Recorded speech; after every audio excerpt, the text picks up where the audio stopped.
Allez, par la puissance conférée par les anciens dieux Eldritch, toi, je t'invoque, ô grand démon, réponds à mon appel!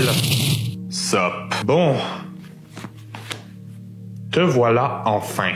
Oui, étrangement, quand t'invoques le diable, faut pas trop t'étonner si le diable apparaît. Bon, sur ce, qu'est-ce qui m'amène ici? Tu veux quoi? L'argent? Le pouvoir? La gloire? Non, rien de tout ça. Je t'ai appelé parce que... parce que je m'ennuyais. Quoi? Ouais, j'ai regardé des films d'horreur, j'ai vu des gens invoquer le diable et ça avait l'air drôle. Et ton film, il finissait comment?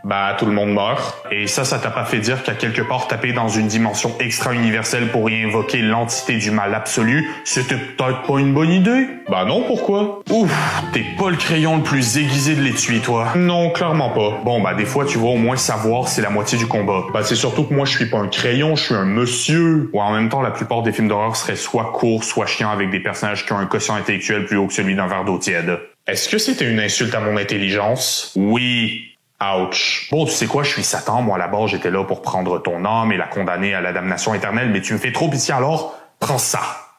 Hein? C'est un jeu vidéo? Pas n'importe quel jeu vidéo. Un jeu vidéo qui te fera pleurer, qui te fera crier, qui te fera souffrir. Un jeu vidéo qui te... Oh, génial, c'est Dark Souls 3! Quoi? Les gens aiment Dark Souls?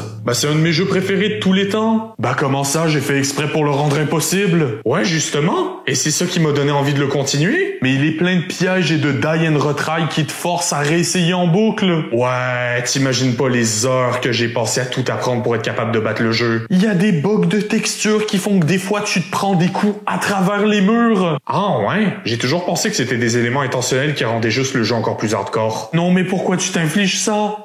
Pourquoi? Est-ce que tu te fais du mal volontairement? Écoute, faut croire que moi, la souffrance, je trouve ça gratifiant. Sur ce, je vais aller jouer. Merci Satan. Et c'est pas vrai tout ce qu'on dit sur toi, peu importe. T'es un bon gars, en fait. Ouais, c'est difficile aujourd'hui de croire qu'il y a eu une époque où les gens qui aiment souffrir, c'était pas la majorité des consommateurs de jeux vidéo. Il est plus que possible que si je vous demande de l'argent pour vous mettre une claque au visage, vous pensez que mon modèle de business a besoin d'être retravaillé. Pourtant, quand Hidetaka Miyazaki le fait, ça donne ta gueule, j'ai créé Dark Souls. Dark Souls et par extension le reste des Soulsborne sont des jeux très particuliers. Reprenons donc les bases, c'est quoi exactement un bon jeu vidéo? C'est très récent que dans les médias, les jeux vidéo se voient accorder la notion de l'art qu'ils sont en réalité. Ce qui est quand même relativement, j'ai pas envie de dire normal, mais pas surprenant, dans le sens que le jeu vidéo en tant que tel est un art très récent. Un art qui a donc dû faire ses preuves, et ses preuves, elles étaient à faire parce que je rappelle qu'on commence le pic de son histoire avec le grand crash du jeu vidéo de 83, qui a failli totalement faire disparaître le concept de jeu vidéo. Ça et beaucoup d'autres paramètres font que pendant très longtemps, le jeu vidéo a été considéré comme un sous-art, voire même pire, comme une sous-branche de l'art du cinéma, lui-même assez stigmatisé jusqu'à il y a très peu. Genre moi j'ai vécu l'époque où on disait que si tu regardais la télé, tu perdais ton temps. Et même si c'est encore très complexe aujourd'hui, on a des œuvres qui transcendent le média et qui offrent à la fois une bonne expérience de gameplay et une histoire digne des meilleurs films de l'histoire. Mais il reste quand même une minorité de gens qui ne voient pas la valeur d'un jeu vidéo. Parce que si vous, les jeunes d'aujourd'hui qui regardez, et là j'utilise cette expression avec absolument aucune pincette, je parle vraiment les gens entre 10 et 14 ans qui galèrent à expliquer leur passion pour le gaming à leurs aînés. Figurez-vous que les gens de ma génération, on a grandi avec des parents qui comprenaient pas qu'on pouvait pas mettre pause sur un jeu en ligne, qui comprenaient pas qu'un jeu vidéo pouvait te demander d'être scotché pendant plus de 20 heures devant la télé avec la manette en main, et qui pensaient que cette dite manette est un objet maudit qui a été transformé en sociopathe. Est-ce que le jeu vidéo est un art noble? Je pense que vous avez mon opinion là-dessus, mais je vous encourage à avoir ce débat en commentaire parce que malheureusement, la question n'a pas l'air encore très tranchée dans les médias, et tant qu'à être là, pourquoi ne pas vous abonner, activer la cloche, ainsi que de nous laisser un like et un commentaire nous disant de quel autre sujet on devrait traiter, ainsi que de visiter la description où vous trouverez un lien vers notre Instagram et notre boutique Artpal. Mais personnellement, au niveau de la communauté, je vous ai demandé si un mois spécial gaming ça vous intéressait et vous avez été plus de 500 à répondre avec une écrasante majorité qui répondait par l'affirmative. C'est chose faite, je l'annonce ici haut et fort, le mois d'août sur la chaîne sera le mois spécial gaming. Au programme donc des analyses du mal sur nos méchants préférés, des vidéos essais comme celui-ci, et peut-être d'autres choses, je sais pas, j'ai pas écrit les vidéos qui s'en viennent encore. Mais ça veut dire que vous pouvez proposer vos thèmes préférés en commentaire et qu'il y a plus de chances que d'habitude que, si ça colle à l'univers du gaming, je m'y attarde. Soyez donc sûrs de proposer ce que vous voulez voir pour ce mois d'août. Mais aujourd'hui, on va commencer avec un sujet sensible, un sujet qui fait mal, un sujet qui fait pleurer et un sujet duquel on en redemande. J'ai nommé Dark Souls. Vous le savez, mais les Soulsborne, la playlist de jeux signée From Software et Hidetaka Miyazaki, est connue pour mettre le joueur dans une situation où le monde est absolument impitoyable. Et ce monde impitoyable, il est connu pour venir briser la courbe de difficulté. La courbe de difficulté, j'en ai déjà parlé, mais globalement, c'est une théorie fondamentale du gaming qui dit que la difficulté d'un jeu croît de manière proportionnelle aux ressources et surtout aux skills développés et acquis par le joueur au cours de sa partie. Si la difficulté monte trop vite, on se retrouve en zone de frustration et si la difficulté monte trop lentement, on se retrouve en zone d'ennui. Deux situations où le joueur risque de lâcher la manette. Seule différence étant, avec la zone d'ennui, il lâche la manette à la verticale vers le sol et avec la zone de frustration, il lâche la manette à l'horizontale vers la télé. Il existe plein de variations de cette courbe, mais le principe reste le même. Un jeu ne doit ni être trop dur ni trop facile pour qu'il en reste amusant. Et les Souls, c'est clairement les jeux qui tirent le plus sur la difficulté de cette courbe. Des jeux qui sont faits pour défier, voire pour frustrer le joueur. Et t'as toujours un con dans le coin là pour te dire que Dark Souls c'est pas difficile, que c'est juste toi qui es pourri, mais ça, on y reviendra. Tous les joueurs de Dark Souls ont une histoire très particulière qui tourne autour de cet univers. Moi, personnellement, je devais avoir 16 ans, j'ai essayé Dark Souls 2 chez un ami, et éventuellement, quand Dark Souls 3 est sorti, je suis tombé pour de bon amoureux de cet univers. Et là, je vous entends déjà en commentaire me harceler parce que Dark Souls 3 est le pire de la saga, ou me vénérer parce que je suis comme vous quelqu'un qui a pris la pilule rouge, qui a compris que Dark Souls 3 était une masterclass, et que je suis un des seuls qui comprend vraiment comment fonctionne cet univers, parce que la communauté de Dark Souls ne connaît absolument aucune mesure. Dark Souls 3, si on peut lui reprocher beaucoup de choses, à mon sens, c'est le jeu qui représente le mieux la saga. Et là, je parle pas juste de la saga de Dark Souls, je parle de la saga des Soulsborne, des jeux signés Hidetaka Miyazaki.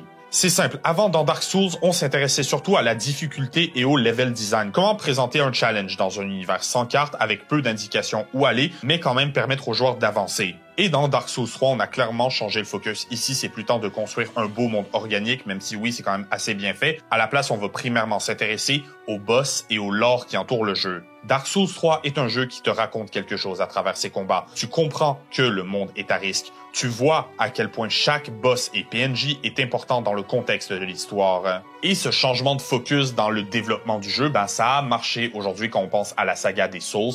On pense principalement au lore et aux boss. Avec des grosses pointures comme par exemple IGN qui n'hésite pas à parler du boss préféré de Hidetaka Miyazaki en personne. Et avec autant de jeux à s'enfiler, des jeux qui pile up les heures de jeu nécessaires pour le compléter sans parler des défis, ça peut être assez intimidant de savoir où commencer. Et dis-moi, j'ai envie de commencer à jouer à des jeux comme Dark Souls, mais j'ai absolument aucune idée d'où commencer. Écoute, le premier jeu qui est sorti, c'était Demon's Souls. Et ça amène directement à la trilogie des Dark Souls. Non, Miyazaki lui-même, il a dit que Demon's Souls, Dark Souls et Bloodborne, ça se passe dans des univers totalement différents. Ok, alors c'est des jeux indépendants les uns des autres. Non, c'est super facile de tous les relier ensemble avec le lore et les item description, et de toute façon, Miyazaki, honnêtement, je lui fais plus confiance depuis qu'il a fait qu'un coffre au trésor bouffe mon personnage. Quoi? Dark Souls. Bon d'accord, alors je commence par quoi? Normalement, si tu veux une bonne expérience narrative, la trilogie des Dark Souls se suivent, mais à moins que tu sois prêt à t'enfiler des pages et des pages de description d'items et de dialogues de PNJ, tu verras juste pas la différence. Bon alors c'est lequel le plus facile? Clairement Elden Ring, c'est un monde ouvert, donc si t'as de la misère contre un boss, tu peux juste aller faire autre chose et farmer beaucoup plus facilement sans avoir l'impression de perdre ton temps et de pas avancer. Ok, alors je vais commencer par Elden Ring. Non, tu dois commencer par Bloodborne. Pourquoi il est plus simple que les autres? Absolument pas, c'est un des plus hardcore, mais Miyazaki a pas le contrôle créatif dessus, il y a aucun portage qui a été annoncé ni aucun remake, et de toute façon c'est un jeu que Sony essaye d'enterrer. Pourquoi Sony essaye d'enterrer Bloodborne? Il est mauvais? Non, c'est un excellent jeu et un gros argument de vente pour la PlayStation, mais Sony considère que c'est un jeu qui est beaucoup trop niche pour avoir droit à son remake, donc je te conseille d'y jouer maintenant avant qu'il devienne totalement obsolète en termes de technologie et que Bloodborne devienne un média mort. Mais Bloodborne, c'est pas le jeu qui a permis à la PS4 de gagner la guerre des consoles contre la Xbox One en un temps record? Écoute, j'ai jamais dit que c'était logique.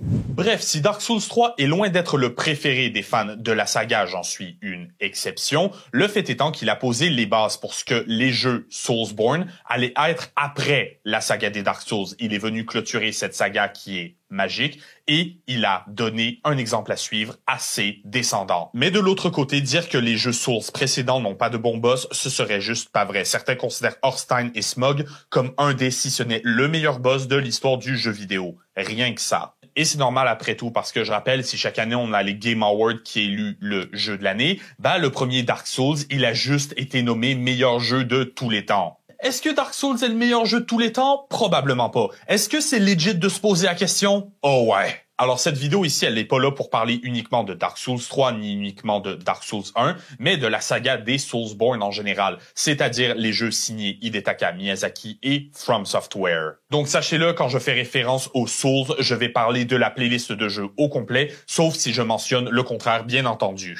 Sur ce mes amis, je vous rappelle encore une fois de vous abonner, d'activer la cloche ainsi que de partager la vidéo sur vos réseaux sociaux, c'est hyper important pour le soutien de la chaîne. Sur ce, embarquez avec moi dans une des licences les plus fascinantes de l'histoire du gaming. L'histoire de Dark Souls. Dark Souls aujourd'hui ne serait rien sans Hidetaka Miyazaki. Et Miyazaki, il a quand même une histoire très intéressante. Miyazaki est né en 1974 à Shinjuku au Japon, dans un milieu assez pauvre où il n'avait pas le droit de jouer aux jeux vidéo. Et en même temps, rappelez-vous que les jeux vidéo, c'était pas aussi omniprésent qu'aujourd'hui. On a une époque où c'est encore un enfant comme art, et on considère que la Magnavox Odyssey sortie 2 ans plus tôt est la première console de l'histoire. Et après, t'as la Atari qui arrive après, qui est la première console grand public de l'histoire. Juste le fait qu'on ait une première console grand public, ça vous dit à quel point ça a mal parti. Donc Miyazaki, il n'avait pas le droit de jouer aux jeux vidéo, mais ce à quoi il avait droit, c'était les jeux de société et les gamebooks. Les gamebooks, ce sont des livres où le lecteur est amené à faire des choix pour décider comment l'histoire va progresser. En français, on parle de livres dont vous êtes le héros. Pour les jeux de société sur table, on peut partir de Monopoly vers des trucs plus élaborés comme Donjons et Dragons par exemple. Mais Miyazaki, il était aussi un grand lecteur au point où il lisait des livres en anglais sans parler la langue et juste avec la sonorité et la forme des mots, il imaginait ce qui se passait. Ça me fascine parce que si Miyazaki il était né 30 ans dans le futur, Harry Potter pour lui, ça aurait pu être un personnage du Seigneur des Anneaux. Mais ça va donner quelque chose à Miyazaki, la passion. Très vite, il se rend compte qu'il a un vrai talent pour, avec de la petite information, venir utiliser son imagination pour combler les trous de l'histoire. Quelque chose qu'il va toujours incorporer dans ses jeux. C'est à l'université de Kyo que Miyazaki va faire ses études en sciences sociales et plus tard devenir comptable. Mais à l'université, il va aussi faire une découverte, j'ai nommé les jeux vidéo, passion à laquelle il va décider de se consacrer. C'est le jeu Ico qui va encourager Hidetaka à faire la transition après qu'un ami lui ait fortement conseillé. C'est en y jouant qu'il sera impressionné par le titre et qui lui fera prendre la décision de quitter son travail pour se consacrer au game design. Mais malheureusement, Hidetaka, il commence à être un petit peu plus vieux que la moyenne qui sort de l'université. Il avait déjà commencé au comptable. Bref, ça va être très long avant qu'il trouve un travail dans une compagnie qui veut lui donner sa chance. Et cette compagnie s'appelle From Software. Là où il va commencer comme planificateur sur Armored Core Last Raven, rejoignant l'équipe de développement à la moitié du projet. Il va ensuite diriger Armored Core 4 et Armored Core for Answers. Mais FromSoft, pas longtemps après, ils vont commencer à travailler sur un petit projet hybride entre From Software et la branche japonaise de Sony. Et ce projet s'appelait Demon's Souls. Le concept ici était de ressusciter une race de jeux d'action considérée comme perdue. C'est vraiment comme ça qu'on définissait Demon's Souls à l'époque. Mais le problème là-dedans, c'est que Demon's Souls, le développement, ça allait pas très bien. Et FromSoft se préparait déjà à encaisser l'échec cuisant et financier que ça allait être. Et c'est pour ça qu'ils vont confier le développement de Demon's Souls à Hidetaka. Pourquoi? Parce qu'il était nouveau, ils avaient rien à perdre là-dessus, et ils se sont dit autant prendre les gens talentueux qui travaillent sur Demon's Souls et les mettre sur d'autres projets. Ce qui va payer parce que son Miyazaki, la compagnie, était tellement détachée et désintéressée du développement de Demon's Souls que ça lui a donné de fil en aiguille un contrôle créatif total. Malheureusement, au lancement, Demon's Souls ne performe pas. Mais après quelques mois, ont réussi à trouver des publishers prêts à faire sortir le jeu du Japon. Et ce fut efficace puisqu'en 2011 sortira le successeur spirituel de Demon's Souls,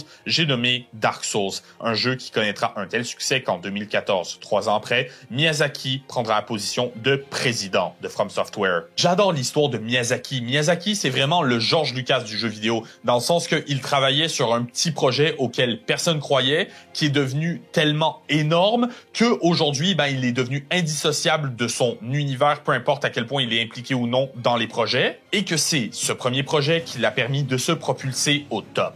En fait, on dit même que Miyazaki, son ascension dans l'échelle sociale de From Software, c'était quelque chose de jamais vu, de prendre autant de pouvoir dans une compagnie au Japon en moins de 10 ans.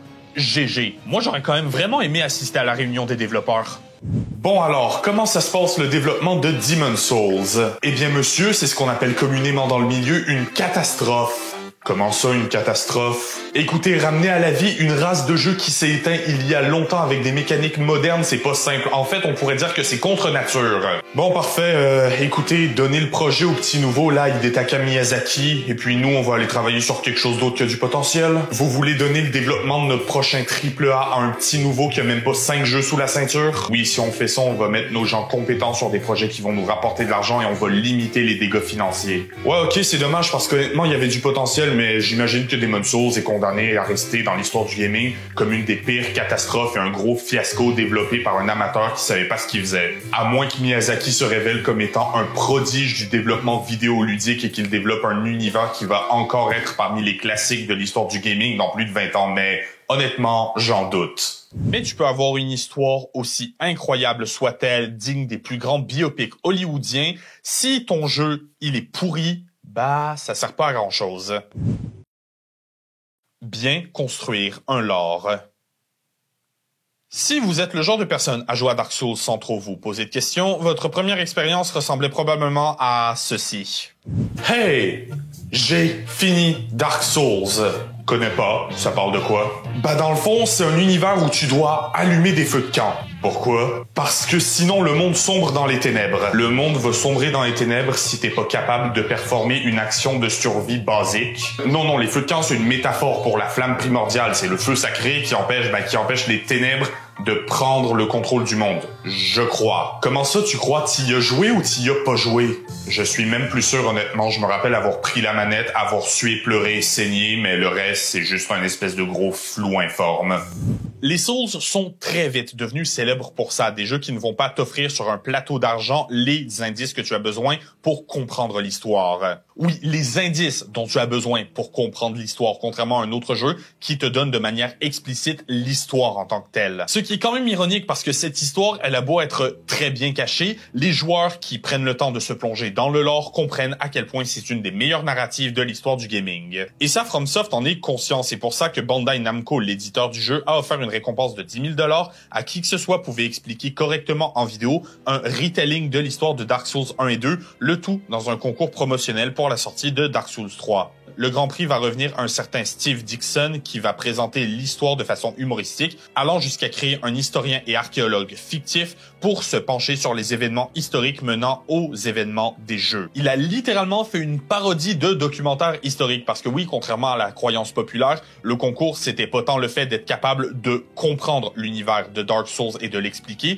que de le réinterpréter et de le re-raconter à sa façon. Le challenge y est infiniment plus grand parce que d'un, déjà, le lore de Dark Souls, c'est pas quelque chose que tu comprends en premier degré très facilement, mais aussi de deux, là, c'est un concours vidéo. Il faut avoir des skills en tournage, en écriture, en montage, etc. Ce concours est à l'image de la saga des Soulsborne. Si tu crois que tu vas pouvoir venir à bout de l'orphelin de Kos ou de Dark Eater Midir simplement en farmant du mob et en jouant à ces jeux comme un action RPG traditionnel, écoute, essaye-toi et reviens me voir après tes 7 ans de thérapie. Comme la progression dans le jeu, comprendre le lore de Dark Souls, c'est quelque chose qui va te demander d'acquérir des skills au fur et à mesure que tu avances. Un lore hyper complexe que, concours audiovisuel mis de côté, il faut être Sherlock Holmes pour être capable de comprendre. La preuve étant, les Soulsborne, il y a des chaînes YouTube entières qui sont entièrement dédiées simplement au lore. Et si vous croyez que moi j'exagère avec mes gros vidéos essais de 50 minutes, c'est rien. Le boss final, ça doit être Smot, qui a sorti une compilation de ses vidéos de lore sur Elden Ring qui dure plus de 13 heures. Et c'est encore que la partie 1. Je comprends pas. Et quand on parle de déchiffrer, on parle bien de déchiffrer parce que le lore de Dark Souls, Bloodborne, Elden Ring, tout ça, c'est plus souvent de la théorie et de l'interprétation via les dialogues des PNJ et les descriptions des items trouvés en jeu. De temps en temps, t'as FromSoft, Bandai ou Miyazaki qui prennent la parole, qui disent ça c'est confirmé, son démon, etc. Mais ça va rarement plus loin. Et un autre phénomène très drôle, c'est quand tous les fans croient tellement à une théorie qu'elle devient officieusement vraie. Ce qui est quand même une belle façon de raconter une histoire qui m'était inconnue. Pour comprendre l'histoire des Souls, il va falloir parler à des dizaines de PNJ, écouter des centaines de lignes de dialogue et lire je ne sais combien de descriptions d'items, le tout en étant capable de toutes les raccorder dans le bon ordre de façon logique. Tu vois ta prof de français quand t'avais 14 ans qui t'avait dit que de jouer aux jeux vidéo c'était une perte de temps, je me demande comment elle se sentirait de savoir que aujourd'hui ces cours de création littéraire et d'analyse de texte, c'est ce qui te permet de comprendre le jeu vidéo le plus énigmatique de l'histoire des médias. Ouais, les fans d'Undertale, déchaînez-vous en commentaire. Et en vrai, devoir faire autant d'efforts simplement pour comprendre à quoi on joue, ça peut être vu comme un défaut, mais c'est là que c'est drôle, c'est que Dark Souls dépeint un univers où la compréhension est totalement optionnelle. Dans Dark Souls, l'histoire ne te permet pas de progresser, ou du moins très rarement. Si la trame narrative est excellente, c'est surtout le gameplay et le level design qui sont mis en avant. Si vous voulez devenir hyper calé en histoire miyazakienne, allez-y, faites-le, c'est possible. Mais si vous voulez ignorer l'histoire du jeu et le lore et simplement tataner le jeu jusqu'au bout, c'est pas de pas comprendre les dialogues qui vont vous arrêter.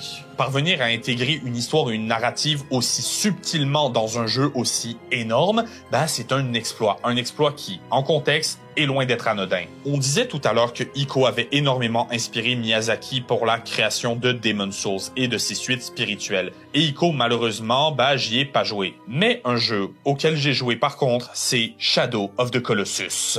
Considéré par beaucoup comme un des meilleurs jeux de l'histoire de la PS2, Shadow of the Colossus est un successeur spirituel à Ico, un peu comme Dark Souls est un successeur spirituel à Demon's Souls. Et ce qui est intéressant, c'est comment dans Shadow of the Colossus, on retrouve beaucoup de stratégies narratives qui ont permis à Miyazaki de faire des Soulsborne ce qu'ils sont, à savoir peu de dialogue clair, une ambiance monotone et une narration qui se passe de façon visuelle. Par exemple, ici, avant d'affronter un des colosses, vous arriverez à des ruines. Et des ruines, il y en a un peu partout. Si de prime abord, on n'y pense pas trop, quand tu réfléchis, tu comprends. Il y avait jadis ici une civilisation puissante et elle a disparu. Probablement dans un contexte assez horrible et violent, considérant les démons qui peuplent maintenant cette terre. Et dans les Souls, c'est pareil. C'est très simple de comprendre les grandes lignes de l'histoire simplement avec la narration visuelle. Par exemple, dans Bloodborne, quand tu te réveilles, tu te trouves à Yharnam, une ville londonienne de l'époque victorienne dépourvue d'habitants dans les rues, si ce n'est les monstres et bêtes que tu vas devoir chasser. L'état de la ville, les gens que tu y trouves et les épreuves que tu vas devoir passer, tu comprends le contexte. Quelque chose de pas normal se passe dans cette ville et c'est à toi de faire le ménage. Même chose via les cinématiques parce que par exemple quand tu arrives dans la salle du prince Lothric dans Dark Souls 3, au premier regard, c'est juste un boss. Mais tu réalises après que Lothric c'est aussi le nom du royaume dans lequel tu évolues et comme dans le jeu de base tu peux aller te faire les boss de fin juste après, tu comprends que tu viens d'en finir avec un personnage important. Mais aussi on parle du prince Lothric et par la rétrospective tu comprends que Lothric, il a peut-être pas forcément été un bon prince pour son royaume. Je rappelle que ça, c'est l'expérience narrative de quelqu'un qui s'intéresse très tard dans son voyage Dark Soulsien au lore qui est présenté dans le jeu. Juste en voyant dans quel état se trouve le royaume de Lothric, sans parler du fait que même avec un chemin optimisé, tu vas devoir affronter 3 personnages dont la mission sera d'empêcher qui que ce soit d'accéder à Lothric. Et c'est con comme ça, mais votre premier instinct, si vous ne connaissez pas trop le lore de Dark Souls, il est probablement correct. Lothric, c'est quelqu'un qui a foutu la merde dans son royaume, qui s'est enfermé dans son château parce qu'il avait peur des représailles. Dark Souls ne te donne pas l'histoire complète. Il te donne juste les outils pour la comprendre. Mais cette histoire, c'est quoi? De quoi parle Dark Souls? Bon, comme mentionné maintes et maintes fois, le lore des From Software, c'est pas quelque chose de simple. Je vais donc me fier à la trame narrative gros guillemets officielle. Et bien sûr, je vais la sursimplifier parce que sinon, la vidéo, elle va durer 4 heures. Il fut un temps où le monde était informe, où la Terre n'était composée que de sol insipide avec des arbres gigantesques. Sur cette terre régnaient les dragons, des êtres qui n'étaient ni vivants ni morts. Mais c'est quand est née la première flamme que le concept de vie prendra sens et surtout que les âmes apparaîtront, ainsi que ceux que l'on nomme les seigneurs. Viendront avec Nito, le premier des morts qui détient l'âme de la mort, la sorcière d'Izalith, l'âme de la vie avec ses filles du chaos, Gwyn, le seigneur du soleil, l'âme de la lumière, et c'est le pygmée qui trouvera une âme solitaire, une âme sans lumière, une âme ténébreuse. Il aura trouvé la Dark Soul. Une guerre va éclater entre les seigneurs et les dragons. Une guerre pour le monde, les seigneurs voulant terminer l'âge des ténèbres et amener l'âge de la lumière. C'est là que va apparaître Sith le sans écailles, un dragon albinos et jaloux de ses frères.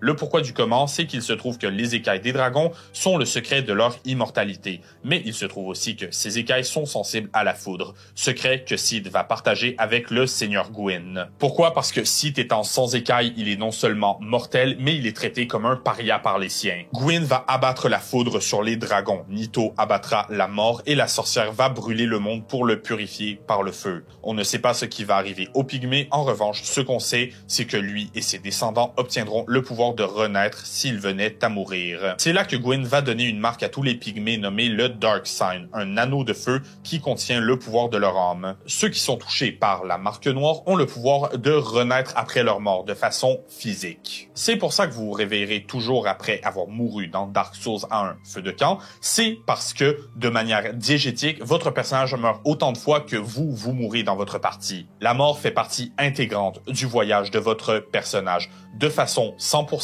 canon à l'œuvre. Mais au fur et à mesure que vous revenez à la vie, vous perdez un petit peu votre humanité. Vous devenez creux, vous devenez vide, vous devenez un holo, une créature de folie qui perd tout sens de la logique. C'est ce qui arrive à la plupart des zombies dans cet univers. Et des zombies dans Dark Souls, il y en a pas que 3, je vous le dis tout de suite. Mais heureusement, il est possible de garder pendant longtemps ce qu'on appelle un état semi-hollow. Un état où on reste sain, surtout quand on poursuit un but. L'important étant de ne pas perdre cette volonté pour ne pas devenir entièrement hollow. Et cette terre est régnée par des dieux qui agissent dans l'âge de la lumière, et cette lumière, c'est la flamme primordiale à laquelle tout être touché de la marque de Gwyn est lié. C'est pour ça que Gwyn va ordonner à ses descendants de propager cette religion de la lumière, pour être sûr que l'âge des ténèbres ne revienne jamais et que le monde se baigne tout le temps dans la lumière de la flamme primordiale. Un de ses enfants en particulier oublié par l'histoire, ancienne divinité de la guerre déchue. Mais malheureusement, au fur et à mesure que le temps avance,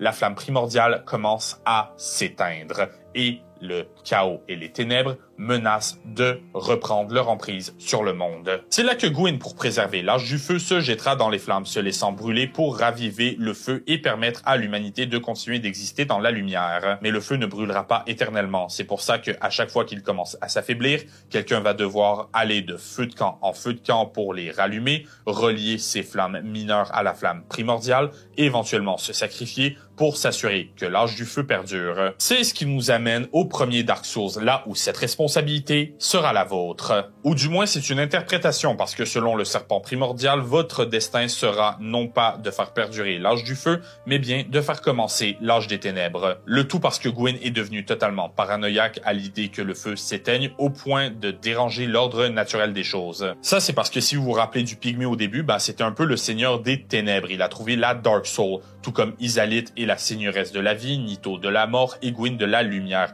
Ce dernier ne voulant pas que le quatrième seigneur réapparaisse pour ne pas ramener l'âge des ténèbres. On ne sait presque rien du pygmée, si ce n'est qu'il est de sexe masculin selon Miyazaki, qu'il est probablement lié aux abysses, c'est-à-dire aux dimensions ténébreuses nées du pouvoir de la Dark Souls, et qu'il est un ancêtre du personnage que l'on incarne. Vous affronterez entre autres Nito, Sith, les démons dont la flamme de la sorcière d'Izalith ont permis la naissance, le tout jusqu'à arriver devant la flamme primordiale et devant Gwyn, devenu le seigneur des cendres.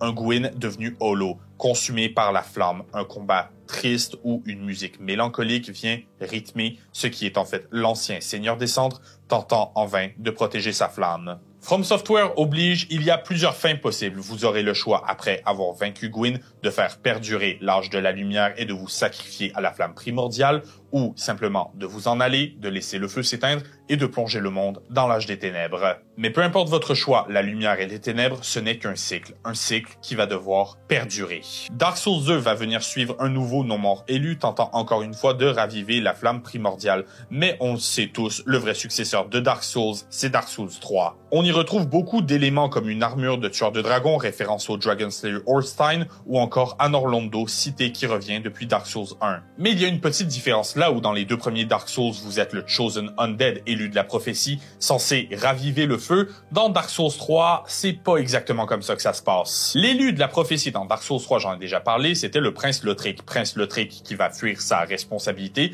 et qui va décider de laisser le feu s'éteindre et de plonger le monde dans les ténèbres. C'est pour ça qu'il laisse son royaume dans la dèche et qu'il se barricade dans son château pour pas qu'on vienne le déranger. Le tout en refusant de faire perdurer sa lignée. Après, Lothric, il est né handicapé, il est physiquement incapable de marcher, il est obligé de se traîner comme une petite larve par terre. D'accord, ok, mais est-ce que t'étais obligé d'envoyer ton frère paraplégique se battre à ta place? Ouais, Lothric, il mériterait quand même sa propre analyse du mal, soyez sûr de mentionner en commentaire si ça vous intéresse. Mais bref, comme Lothric refuse sa responsabilité, les Firekeepers, c'est-à-dire les gens dont c'est la responsabilité de trouver quelqu'un qui va raviver la flamme, auront une solution. 3 seigneurs des cendres seront ramenés à la vie. Les seigneurs des cendres, ce sont les gens qui, par le passé, ont réussi à relier les flammes et à faire perdurer le feu primordial. Ces seigneurs sont les veilleurs des abysses, Aldrich le dévoreur de dieux, Yorm le géant. 3 légendes qui vont refuser de, encore une fois, se jeter dans le feu et se laisser brûler dans une douleur atroce. C'était à prévoir. C'est là que vous entrerez en jeu. Dans Dark Souls 3, vous jouez un Unkindled, une morte-flamme en français, c'est-à-dire quelqu'un qui a tenté de relier le feu par le passé, mais qui a échoué. De retour d'entre les morts pour une deuxième chance. Et pour vous rattraper, vous allez non seulement devoir vous retrouver devant le prince Lothric et puis littéralement le battre jusqu'à ce qu'un peu de sang se rentre dans sa tête, mais vous allez aussi devoir affronter les autres 3 seigneurs des cendres, le tout pour arriver finalement au boss final. Soul of Cinder, l'amalgame de tous les seigneurs des cendres ayant jamais relié le feu. Vous affronterez sa première phase et vous en viendrez à bout. Sa barre de vie s'achève, il est par terre, brisé. Mais il se relève. Le combat que vous croyez terminé n'est pas arrivé à sa fin. Et là, vous aurez une explosion de lumière suivie d'une grande surprise. Soul of Cinder adopte les armes, sorts et patterns d'attaque du Seigneur Gwyn avec la même musique mélancolique en background. Encore une fois, vous affronterez Gwyn et vous le surpasserez. Et si tel est votre choix, vous allez relier la flamme une fois de plus et honorer l'héritage du premier Seigneur des Cendres, adoptant vous-même ce titre. C'est plus ou moins l'histoire générale de Dark Souls, et si elle fonctionne, c'est simplement parce que le travail a été bien fait. Salutations, je tiens à vous rappeler que si vous souhaitez interagir avec moi, Instagram est le seul réseau social que j'utilise vraiment. J'y poste non seulement régulièrement mes dessins numériques, mais aussi des teasings pour les futures vidéos. Et si jusque-là vous aimez ce que vous voyez, ce dont je ne doute absolument pas, je vous redirige donc soit dans ma bio, soit dans la description de la vidéo vers ma galerie Artpal. De là, vous pourrez commander une de mes œuvres pour embellir votre chez vous. Choisissez simplement votre œuvre favorite parmi la très vaste sélection disponible. Choisissez ensuite votre support, du cadre à la toile, passant maintenant même par l'impression sur métal, et supportez mon travail tout en ayant droit à une œuvre que vous appréciez particulièrement directement sur le mur de votre chambre ou de votre salon. C'est grâce à vous, le public, si je peux continuer de faire ce que j'ai envie de faire par passion, et je suis hyper content de pouvoir finalement vous offrir quelque chose en retour. Visitez donc la description de la vidéo pour y retrouver les liens vers Instagram et Artpal. Sur ce, revenons à nos moutons. Inspiration et iconographie. Les Souls sont des jeux qui sont devenus célèbres pour être rejouables, en partie à cause du New Game Plus, c'est-à-dire le fait de recommencer une partie, mais avec votre personnage, vos sorts, vos équipements, etc. Et moi, je me rappelle de mon premier New Game Plus à Dark Souls 3, de contempler la carte de haut et de réaliser que je pouvais voir la location de bien des boss et secrets que j'avais déjà affrontés et découverts et que j'allais pouvoir me refaire. Pourquoi? Parce que FromSoft est passé maître dans l'art de créer des cartes gigantesques, mais qui sont quand même connectées de façon organique. Jamais tu as l'impression de passer d'un niveau à un autre, tu auras toujours l'impression d'enchaîner un long couloir plein de virages, là où plein de biomes se font succession. Si je vous mets des extraits d'endroits différents des jeux, on dirait simplement des endroits distincts, mais dans les faits, tout est connecté, autant les marais que les grosses cités. Et tout ça, ça vient avec le travail iconographique et formel, c'est-à-dire pourquoi et comment les zones fonctionnent entre elles et comment elles sont connectées, autant d'un point de vue narratif que d'un point de vue visuel. Par exemple, dans Dark Souls 3, vous commencez au pied de Lothric et votre objectif, c'est le haut du château. Toute logique voudrait que vous montiez le château, mais là non, vous faites un détour par l'environnement du royaume pour contourner toutes les sécurités mises en place par le prince.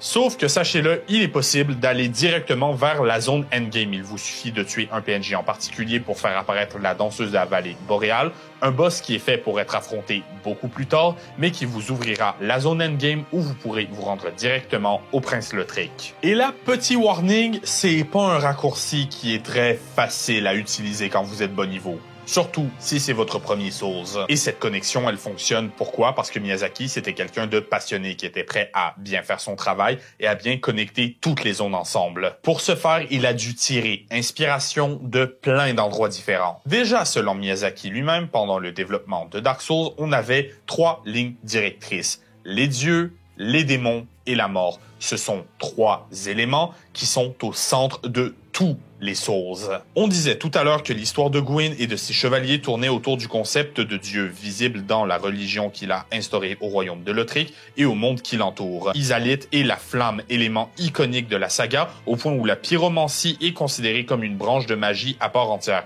au même titre que la sorcellerie ou que les miracles. Et finalement, la mort, c'est tout ce qui touche Nito ou encore l'histoire des Holos et de la Dark Souls en général. On avait ces 3 concepts au centre qu'on a étalés jusqu'à avoir un univers gigantesque, mais surtout cohérent. Ensuite, en termes d'inspiration, Miyazaki a su en prendre de la vraie vie. Par exemple, Anor Londo est inspiré par le château de Chambord en France et par la cathédrale de Milan. Mais aussi, Miyazaki a pris inspiration de panthéons mythologiques. Vous vous rappelez, il aimait beaucoup lire. Les mythologies japonaises et grecques furent une grande influence. Ça se voit par exemple avec les références à des créatures comme le Minotaure chez le Taurus Demon, ou encore dans Dark Souls, le soleil et la lumière étant des éléments centraux. Ça rappelle énormément Amaterasu, déesse japonaise de la lumière et du soleil, au centre de son panthéon. Mais c'est pas juste de ça qu'on veut parler, vous l'attendiez, de quel élément de la pop culture est inspiré Dark Souls. J'ai déjà mentionné Ico et aussi très probablement Shadow of the Colossus, mais il n'y a pas que ça. Déjà, on retrouve une forte influence d'un univers que vous connaissez très bien, j'ai nommé Harry Potter. La scène où le Golden Trio se retrouve sur les escaliers en mouvement est devenue iconique, tellement que ça va venir trouver sa place dans le premier Dark Souls. Même le personnage de Sieglind est inspiré par notre chère Hermione Granger, et en cherchant un peu dans les codes du jeu, c'est bien le visage de Emma Watson qu'on trouve sous son masque. En fait, selon Miyazaki, les archives du Duke est une zone fortement inspirée par Poudlard, et il confirme avoir regretté ne pas avoir eu le temps d'encore plus travailler cette zone en particulier. Mais c'est loin d'être la seule licence du cinéma grand public à avoir inspiré Dark Souls. Apparemment, le grand arbre Holo aurait été inspiré par Avatar de James Cameron. Pendant ce temps, le lac des cendres est une référence au film de Hayao Miyazaki, La Vallée du Vent. Oui, Miyazaki a inspiré Miyazaki. C'est quand même fou. Un autre élément qui est venu inspirer Miyazaki, c'est l'élément qui est venu inspirer qui que ce soit touche de près ou de loin au monde de la dark fantasy. J'ai nommé le cycle arthurien. Oui, Dark Souls, c'est une histoire médiévale se passant dans un royaume en danger où un personnage devrait affronter les dangers pour mener à bien une quête. Juste ici, les légendes arthuriennes qui ont posé les bases, on les voit. Par exemple, juste les Bonfire où se trouve une épée gigantesque, ça fait bien penser à la légendaire Excalibur, épée du roi planté dans le rocher. Vient ensuite le Calice royal où on va pouvoir retrouver une référence au Saint Graal, censé amener la lumière au peuple de par les efforts des chevaliers de la table ronde. Pendant ce temps, le seigneur Gwyn était un monarque qui aura une relation tendue avec sa progéniture, qui elle-même deviendra un antagoniste. Ici, on retrouve l'histoire de Arthur et Mordred. Même les chevaliers noirs de Gwyn en tant que tels y font référence puisque l'appellation chevalier noir vient bel et bien du cycle arthurien, allant jusqu'au personnage de Guinevere, fille de Gwyn dans les légendes gauloises, et le nom anglais de Guenièvre, la femme du roi Arthur. Tout ça, ça ne reste bien sûr que de la théorie, mais moi, l'interprétation que j'aime le plus, c'est celle selon laquelle Arthurias, le chevalier du loup, est probablement le personnage le plus aimé de la saga des Souls, voire de l'histoire des jeux From From Software, il est inspiré du roi Arthur en personne. Mais laissons de côté la littérature et le cinéma pour nous intéresser au monde des jeux de rôle sur table. Déjà, on sait que Donjons et Dragons et autres role-playing games, littéralement de là où vient l'appellation RPG, ça a été des grandes influences pour Miyazaki qui a joué toute son enfance. Et c'est normal, j'ai envie de te dire, Miyazaki, il designait des RPG et il a joué à des RPG. C'est juste que l'appellation RPG, l'industrie du jeu vidéo se l'est appropriée dans les 20 dernières années. Mais une inspiration qui est quand même relativement acceptée comme ayant été importante dans le développement de l'univers de Dark Souls, c'est mon jeu de société préféré de tous les temps, j'ai nommé Magic: The Gathering. Notion de base, dans Magic, chaque nouvelle extension a un lore et une narration qui se passe sur un nouveau plan, c'est-à-dire un nouvel univers qui vienne à tous former le multivers. Et si je vous parle de Bloodborne, un univers victorien avec des horreurs eldritch et ce qui s'apparente à des vampires et des loups-garous, vous me parlerez de l'extension Innistrad de Magic. Même dans les couleurs du jeu, le blanc et le rouge représentent le soleil et le feu respectivement, avec le noir qui vient représenter la mort. On avait dit quoi comme ligne directrice déjà? La mort, les démons et les dieux? Et je vais me faire défoncer en commentaire si je le mentionne pas, mais la plus grande inspiration pour Dark Souls, la plus explicite, c'est Berserk. Alors Berserk, j'y connais absolument rien, j'ai jamais lu un seul manga, j'ai vu au total la moitié d'un épisode et tout ce que je sais c'est que ça a une fanbase hyper dévouée qui est sur le point de me lapider parce que j'utilise présentement des scènes de l'anime de 2017. Donc ouais, si on parle de Berserk, je sais pas trop comment en parler, soyez sûr d'aller en commentaire pour vérifier les gens qui s'y connaissent mieux que moi, mais dans la foulée comme inspiration, nous avons la couverture de l'édition Fire Fade de Dark Souls 3 est une référence à une planche du manga, la classe de prisonnier d'Elden Ring qui fait référence à Griffith, le personnage de Artorias, le chevalier loup, souvent représenté dans une posture qui rappelle celle de Guts, le casque de Malenia qui fait référence à celui du personnage de Farness, l'épée de Guts présente dans la plupart des titres de From Software, et ça c'est juste en surface parce que dans les faits il y en a bien d'autres et l'influence de Kentaro Miura sur Hidetaka Miyazaki est indéniable. Mais comme on parle des Soulsborne, il y a un sujet sensible qu'il faut absolument aborder. Comment proposer un défi? Nous disions donc, la courbe de difficulté est faite pour que le joueur ne soit ni ennuyé, ni frustré.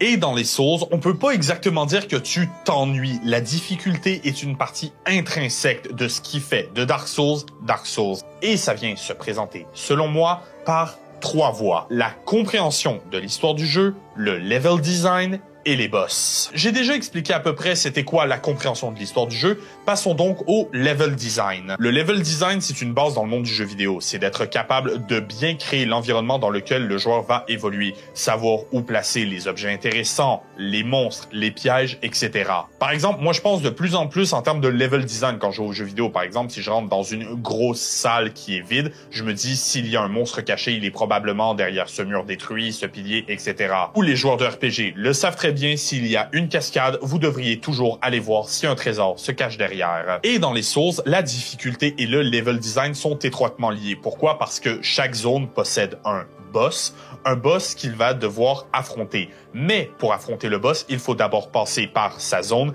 qui est un petit peu une grosse épreuve pour prouver que tu en es digne. Les fans de Souls connaissent ce sentiment d'être hyper prudent, de faire attention de ne pas trop gaspiller de ressources, de vie ou de magie pour arriver devant le boss aussi puissant qu'il est possible de l'être. Et quand tu as un checkpoint, une lanterne, un bonfire, un site de grâce, juste devant la salle du boss, tu sais que c'est pas n'importe qui t'attend de l'autre côté de cette porte. Les niveaux dans Dark Souls sont de vrais labyrinthes bourrés de pièges et d'entourloupes qui vous tueront si vous ne faites pas assez attention. Ce qui est assez bâtard parce que quand on meurt, on perd tout dans un Souls. On perd nos runes, nos échos de sang ou nos armes, c'est-à-dire ce qui nous permet d'acheter des choses en hôtel de vente ou même d'évoluer. Ça peut s'apparenter à une mécanique assez cancéreuse du monde des mauvais jeux, c'est-à-dire le die and retry. Littéralement, le meurs et refais-le. Mais dans un Souls, c'est bien parce que c'est très rare qu'on a du vrai die and retry, c'est-à-dire un piège que tu dois mourir au moins une fois dessus pour totalement savoir qu'il est là. Généralement, tu as un petit indice que ce soit par exemple les mimiques, ces coffres piégés qui vous avalent tout rond,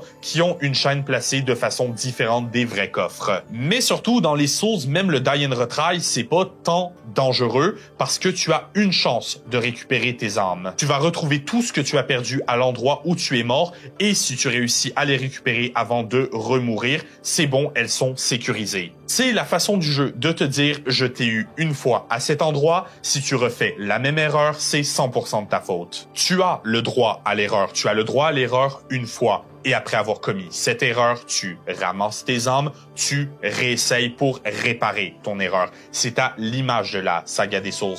Totalement impitoyable, mais aussi totalement juste et fair play. Dans un monde où la plupart des titres AAA te prennent par la main, Dark Souls ose montrer à ses consommateurs c'est quoi un jeu qui te résiste. Viennent ensuite les combats de boss, et là, ok, c'est quelque chose qui fâche la communauté. La difficulté ou non d'un boss dans les Souls, c'est ce qu'il y a de plus subjectif selon le build qu'on a. Le build, qu'est-ce que c'est? C'est les armes qu'on utilise, c'est les sorts qu'on lance, c'est les caractéristiques qu'on max out.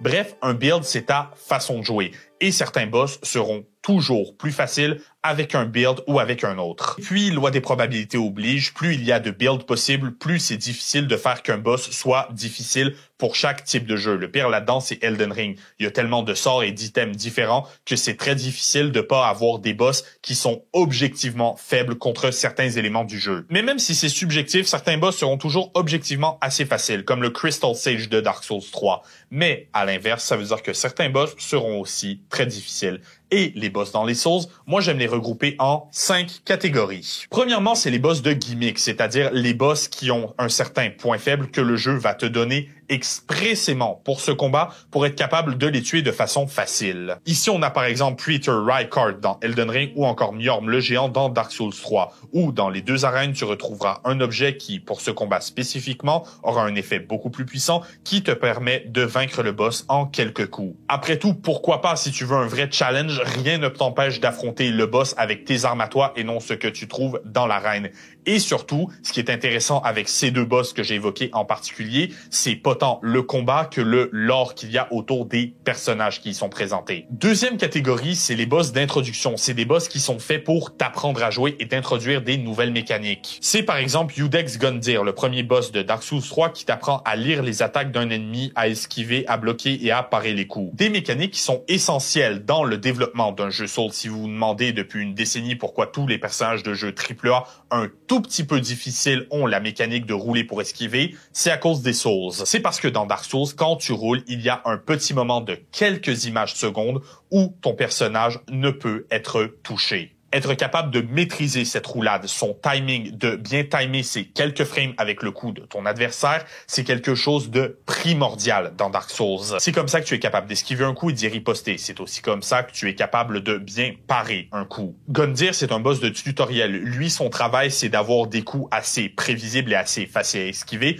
pour que tu sois capable de bien prendre le système en main. Et il t'apprendra aussi probablement le conseil que moi j'ai tendance à donner à tous les nouveaux joueurs qui commencent par un des 3 jeux Dark Souls, c'est que tu peux te fier à ton bouclier. Voilà, c'est ça Gundyr, c'est quelqu'un qui t'apprend à esquiver, mais qui t'apprend aussi à tanker les coups. Et c'est ces esquives et ce tank de coups qui vont te permettre de progresser. Ou encore, par exemple, dans Elden Ring, tu as Tri-Sentinel qui est là pour t'apprendre la nouveauté du jeu, j'ai nommé le combat à dos de cheval. Vient ensuite ce que j'appelle les boss de skills. Ce sont des boss que, une fois que tu as maîtrisé ces notions, bien pris en main le système de combat, ils sont là pour te mettre à l'épreuve dessus et te poser un vrai défi. Un bon exemple, c'est Radagon, boss final de Elden Ring, qui télégraphe très bien ses attaques et normalement, à la fin du jeu, tu devrais être capable de bien y réagir. C'est généralement des boss où il n'y a pas vraiment de secret. Il faut être capable de bien lire leurs attaques et surtout bien y riposter. C'est pas sorcier. Vient ensuite quelque chose d'encore plus brain dead, les boss de puissance, où là c'est simple, tu les cognes avant qu'ils te cognent. C'est les boss comme Malekith de Elden Ring ou encore Vort of the Boreal Valley. S'ils sont assez impressionnants, la clé c'est d'être plus rapide et plus puissant qu'eux et de leur faire mal avant que eux ne te fassent mal. Des boss qui viennent te mettre des malus, des états passifs, des dommages sur le temps et le but étant de les tuer avant que ces effets ne t'atteignent. En anglais, on parle de glass cannon, c'est-à-dire littéralement des canons faits en verre.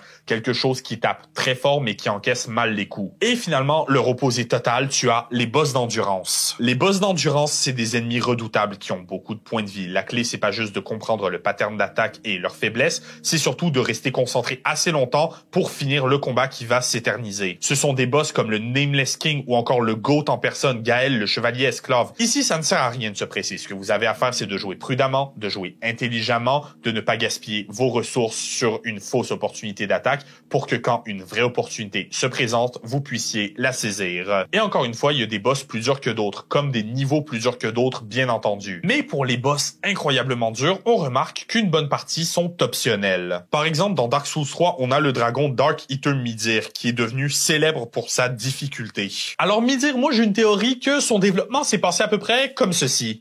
Ouf, t'as l'air fatigué toi ce matin. Ouais, j'ai pas dormi de la nuit. Comment ça? Oh, j'ai décidé de finir de programmer le boss optionnel du DLC de Dark Souls 3. Attends quoi, tu l'as fini en une nuit? Ouais, je l'ai fini. Il s'appelle Dark Eater Midir, c'est un gros dragon, il est gigantesque, donc la caméra c'est pas ton allié, il a du grab, il a du smash, il a du poison, il a des attaques qui one-shot.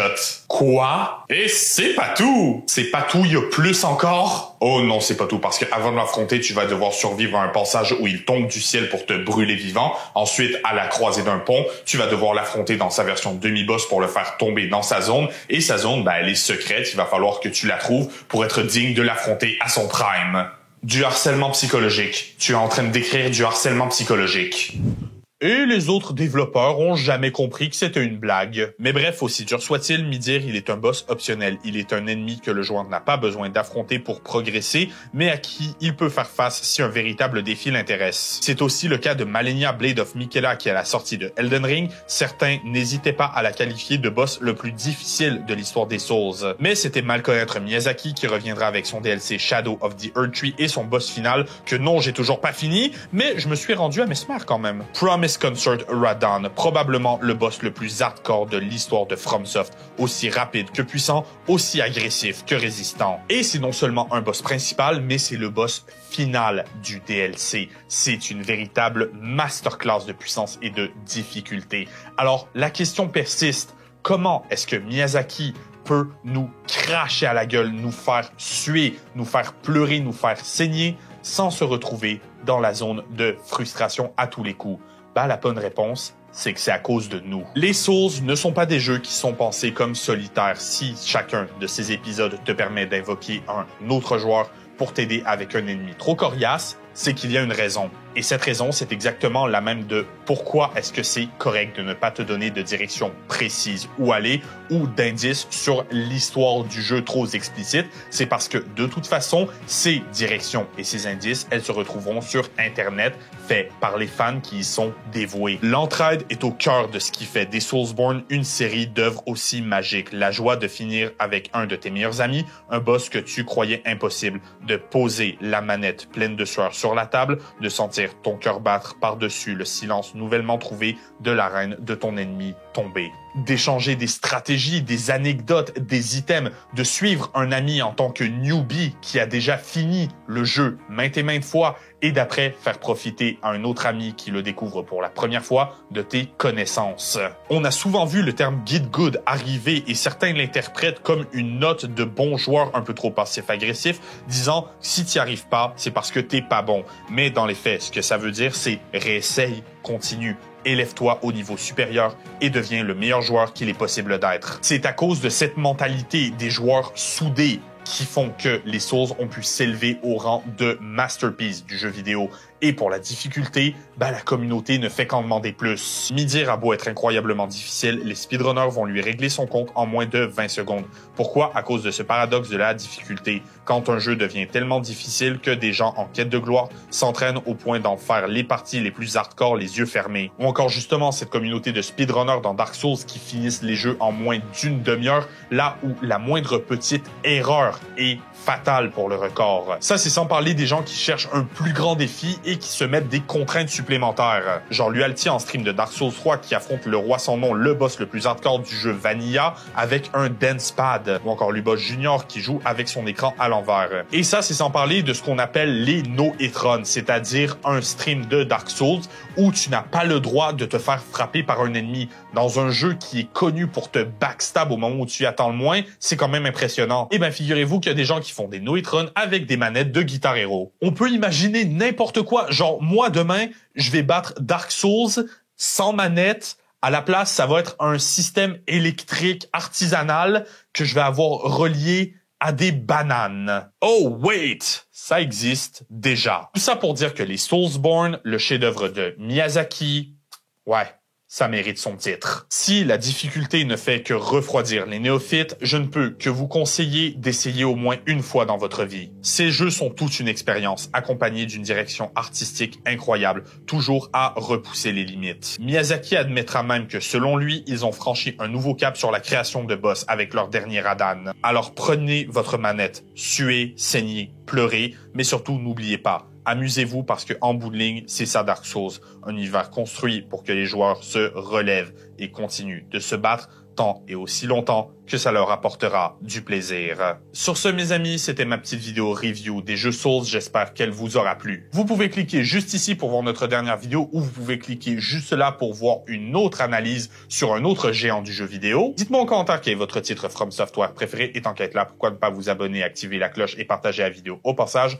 Sur ce, je vous laisse et je vous verrai la prochaine fois pour de plus amples explorations de notre omnivore.